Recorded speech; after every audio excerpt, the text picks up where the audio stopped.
ఇక మొత్తం మీద ప్రచార జోరు కొనసాగుతూ ఉంది జూబ్లీహిల్స్ ఉప ఎన్నికలకు సంబంధించి.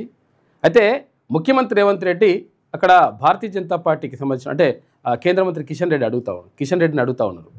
అంటే మీరు ఈ కాళేశ్వరంకి సంబంధించినటువంటి అవినీతి కేసుని ఒకవేళ సిబిఐకి అప్పగిస్తే, కేంద్ర ప్రభుత్వ ఆధ్వర్యంలో నడుస్తున్నటువంటి సిబిఐకి అప్పగిస్తే 48 గంటల్లో వాళ్ళని తీసుకుపోయి లోపలేస్తా అని చెప్పినటువంటి కిషన్ రెడ్డి ఇప్పటి వరకు ఎందుకు మాట్లాడతలేడు? ఇప్పటి వరకు 3 నెలలు అవుతుంది, మరి ఇంకేమైంది, దానికి సంబంధించినటువంటి కథ ఏమైంది, ఎప్పుడు అరెస్ట్ చేస్తారనేటువంటి మాటను అడుగుతా ఉన్నారు ముఖ్యమంత్రి రేవంత్ రెడ్డి. మనం ముందే మాట్లాడుకున్నాం గతంలోనే. అంటే వ్యూహాత్మకంగా వ్యవహరిస్తూ ఉన్నాడు ముఖ్యమంత్రి రేవంత్ రెడ్డి. వ్యూహాత్మకంగా ఇది తీసుకుపోయి కేంద్రం అంటే సెంట్రల్ కోర్టులో వేసిన తర్వాత, ఇప్పుడు సెంట్రల్ కోర్టులో వేస్తే ఇప్పుడు వాళ్ళు అరెస్ట్ చేసి ఒక కథ, అరెస్ట్ చేయకపోతే ఒక కథ, విచారణ జరిపితే ఒక కథ, అట్లా రకరకాలుగా మొత్తం మీద వ్యూహాత్మకంగా వ్యవహరించింది అనేటువంటి మాటను చెప్పినాం. అదే జరుగుతూ ఉంది. ఇప్పుడు ఇంకా చాలా విషయాలు ఉన్నాయి. దాంతోపాటు అజారుద్దీన్కి మంత్రి పదవి అప్పయ్యారు, నిన్న బాధ్యతలు ఇచ్చిండ్రు.